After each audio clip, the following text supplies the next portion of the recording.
Last part के and में हमने देखा था कि लगभग सभी प्रैक्टिशनर्स मिस्ट आइलैंड को छोड़कर चले गए थे, लेकिन मैक्स को अब भी उस आइलैंड में कुछ अजीब लग रहा था। इसलिए वो इंस्पेक्टर जू के साथ एक बार फिर से उस आइलैंड को एक्सप्लोर करने के लिए चला गया था, जहाँ मैक्स को जमीन के बहुत अंदर आने के बाद एक एलियन स्पेसशिप मिली थी। और जब मैक्स उस स्पेसशिप के अंदर गया था तो उसे बहुत सारे वुड क्रिस्टल मिले थे, जिसको मैक्स अपने बैग में रखकर और आगे चला गया था, जहाँ मैक्स को कुछ पावरफुल स्पीशीज की डेड बॉडीज भी दिखाई दी थी। वहीं मैक्स को बबाता नाम की एलियन लड़की भी मिली थी, जिसने मैक्स को बताया था कि इस अर्थ पर जितने भी एंशिएंट रुइंस वाले रूम हैं, उनको बबाता ने ही लगाया था ताकि वो अर्थ के टैलेंटेड लोगों को सेलेक्ट कर सके। और वो ये काम पिछले 50,000 सालों से कर रही थी। जिसके बाद उसने मैक्स को मीटियोर प्लैनेट के बारे में भी बताया था कि कैसे एक वॉर में पूरा प्लैनेट डिस्ट्रॉय हो गया था, जिसमें उसके मास्टर भी मारे गए थे। तभी मैक्स के सामने एक होलोग्राम आ गया था। अब आगे तो इस पार्ट की शुरुआत में हम देखते हैं कि वो होलोग्राम एक लॉन्च पॉड का होलोग्राम था, जिसमें बबाता के मास्टर की डेड बॉडी थी। इसलिए बबाता उसे देखकर थोड़ी दुखी हो जाती है। इधर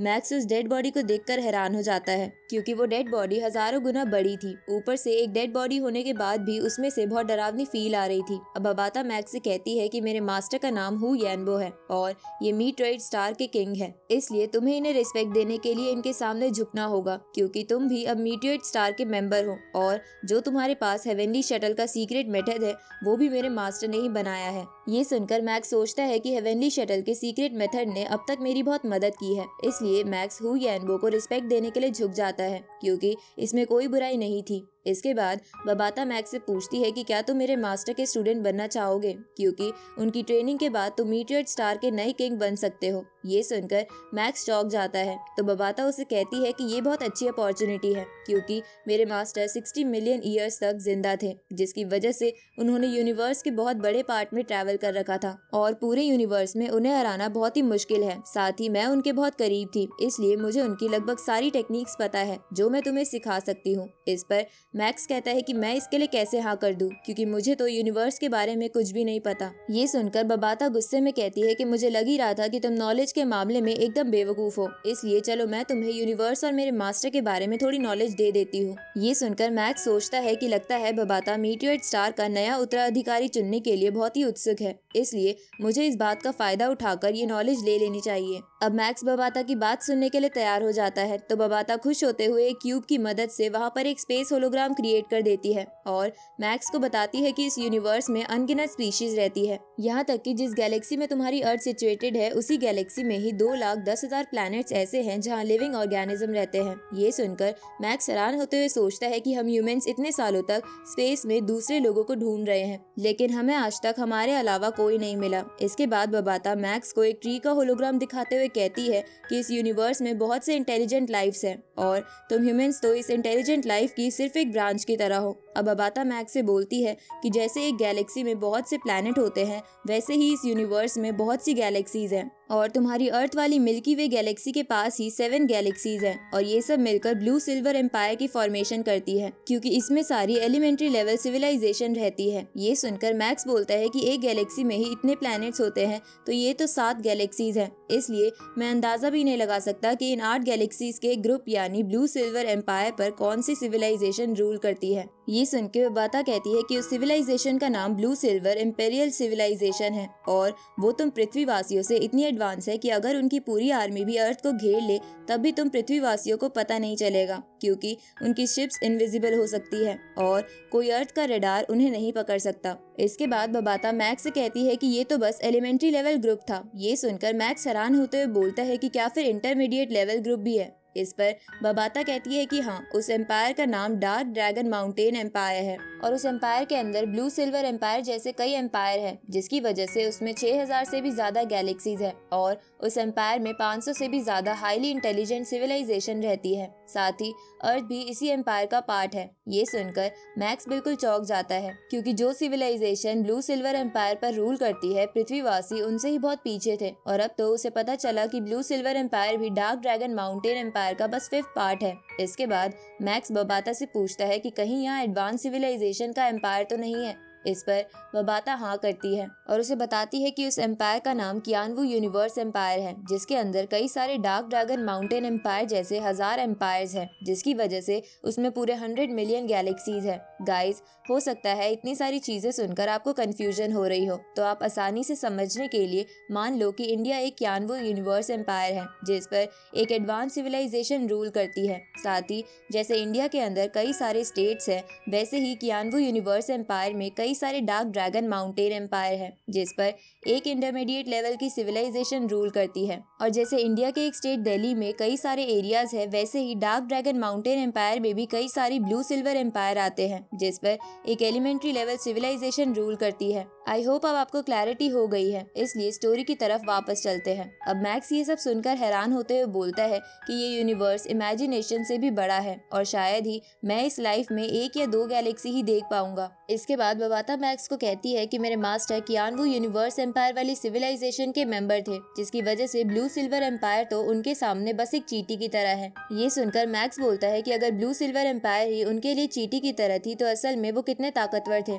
इस पर बबाता मैक्स से कहती है कि अगर तुम मेरे मास्टर की ताकत जानना चाहते हो तो तुम्हें पहले मुझे बताना होगा कि तुम वॉरियर लेवल्स के बारे में कितना जानते हो। ये सुन के मैक्स बबाता से कहता है कि जूनियर वॉरियर से वॉर गॉड लेवल तक के वॉरियर्स को डिसिपल लेवल कहते हैं, बियॉन्ड वॉर गॉड लेवल के सारे वॉरियर्स को स्टार ट्रैवलर लेवल कहते हैं, और फिर स्टार लेवल आता है और उसके बाद यूनिवर्स लेवल आता है। अब ये सुनकर बबाता निराश होते हुए मैक्स से कहती है कि तुम्हें तो लेवल्स के बारे में भी अधूरी नॉलेज है, क्योंकि यूनिवर्स लेवल से भी ऊपर डोमेन मास्टर लेवल है और उससे भी ऊपर प्लैनेट मास्टर लेवल है, और मेरे मास्टर प्लैनेट मास्टर लेवल से भी आगे थे। ये सुनकर मैक्स चौंक जाता है और बोलता है कि पहले तो मुझे यही नहीं पता था कि यूनिवर्स लेवल तक भी कुछ होता है, पर अब तो 3 और नए लेवल जुड़ गए हैं। इसके बाद बबाता मैक्स को बताती है कि एक गैलेक्सी में एक ही वॉरियर यूनिवर्स लेवल तक पहुंच पाता है। ये सुनकर मैक्स सोचता है कि अभी तो मैं अर्थ का ही स्ट्रॉन्गेस्ट वॉरियर नहीं हूँ, तो गैलेक्सी तो बहुत दूर की बात है। साथ ही मैक्स को अब समझ आ जाता है कि मास्टर होंग अपने आप को यूनिवर्स की मामूली डस्ट क्यों मानते थे। उसी वक्त बबाता मैक्स को बताती है कि डोमेन मास्टर को रूलर ऑफ द डोमिनेशन भी कहते हैं, क्योंकि एक एलिमेंट्री लेवल एम्पायर किसी डोमेन मास्टर से पंगा लेने की सोच भी नहीं सकता। ऊपर से प्लैनेट मास्टर तो एक एम्परर की तरह होता है, क्योंकि वो किसी भी गैलेक्सी पर आराम से कब्जा कर सकता है। ये सुनकर मैक्स सोचता है कि जब एक यूनिवर्स लेवल वॉरियर ही एक गैलेक्सी में एक ही होता है तो पता नहीं डोमेन मास्टर और प्लैनेट मास्टर बनना कितना मुश्किल होगा। तभी बबाता मैक्स से कहती है कि प्लैनेट मास्टर से अगले लेवल को इमोर्टल लेवल कहते हैं, क्योंकि उस लेवल पर पहुंचने वाले वॉरियर्स बहुत ही स्ट्रॉन्ग बन जाते हैं, जिसकी वजह से एक अटैक जो किसी स्टार सिस्टम को भी तबाह कर सकता है वो भी उस वॉरियर का कुछ नहीं बिगाड़ पाता। और मेरे मास्टर और उनके बाकी स्टूडेंट्स जिनकी बॉडी तुमने बाहर देखी थी वो भी इसी लेवल पर थे। अब बबाता मैक्स से कहती है कि क्या अब तुम समझ गए कि मेरे मास्टर कितने ताकतवर थे। इस पर मैक्स बोलता है कि तुम्हारी बात सुन के तो मोटिवेशन के मारे मेरा खून बिल्कुल उबल गया है। ये सुनकर बबाता मैक्स को मारते हुए बोलती है कि अभी से मेरे मास्टर के लेवल के बारे में मत सोचो, क्योंकि वो एक प्लैनेट ही 1000 गैलेक्सीज में से कोई एक बन पाता है। इस पर मैक्स बबाता से बोलता है कि तो तुम ही मुझे सजेस्ट करो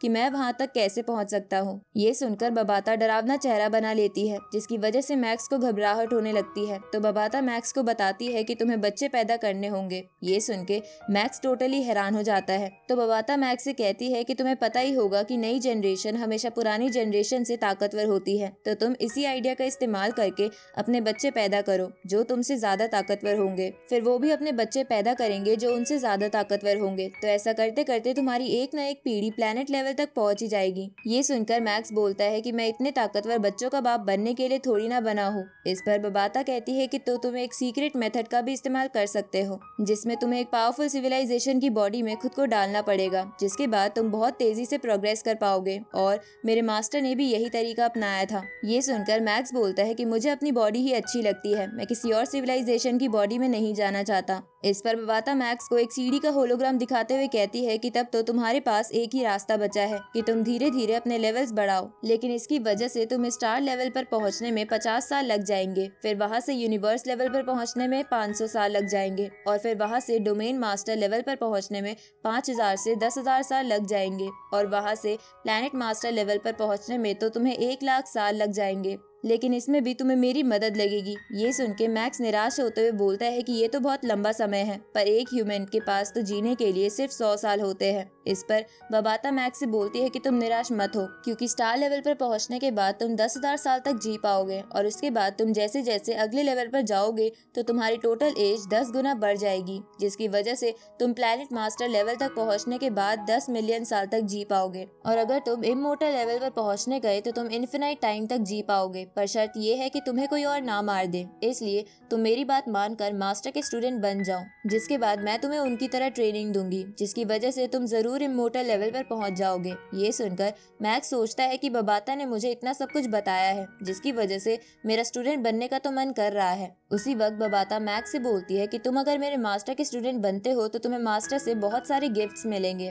पर अगर तुम इसके लिए मना करते हो तो मुझे ये सब बातें सीक्रेट रखने के लिए तुम्हें मारना होगा। ये सुनकर मैक्स स्टूडेंट बनने के लिए तुरंत ही मान जाता है, क्योंकि इससे उसे फायदा ही होगा। अब ये सुनकर बबाता बहुत ही खुश हो जाती है और मैक्स से कहती है कि तुमने बहुत अच्छा डिसीजन लिया है, क्योंकि मेरी हेल्प से तुम पूरे यूनिवर्स में फेमस हो जाओगे। अब मैक्स हुई एनबो को झुककर रिस्पेक्ट देने लगता है, जहाँ ऐसा करते हुए बबाता मैक्स से कहती है कि तुम आज से मेरे मास्टर के 5th स्टूडेंट हो और इकलौते ऐसे स्टूडेंट हो जो जिंदा है, इसलिए मैं तुम्हें मास्टर की सीक्रेट टेक्निक सिखाऊंगी जो मैंने मास्टर के जिंदा होने वाले टाइम पर रिकॉर्ड की थी। अब वो लॉन्च पॉड का होलोग्राम वहाँ से गायब होने लगता है, जिसे देखते हुए बबाता कहती है कि आज से आपके स्टूडेंट की जिम्मेदारी मेरी है। इसके बाद बबाता एक पोर्टल ओपन करती है और उसमें से हुई एनबो की एक ट्रेजर रिंग निकालकर मैक्स को देती है, जिस रिंग का नाम स्पेस रिंग था, पर वो बहुत ही भारी थी। तभी बबाता मैक्स से कहती है कि ये रिंग एक 33.48 मिलियन क्यूबिक मीटर के स्पेस क्यूब को कंप्रेस करके बनाई गई है और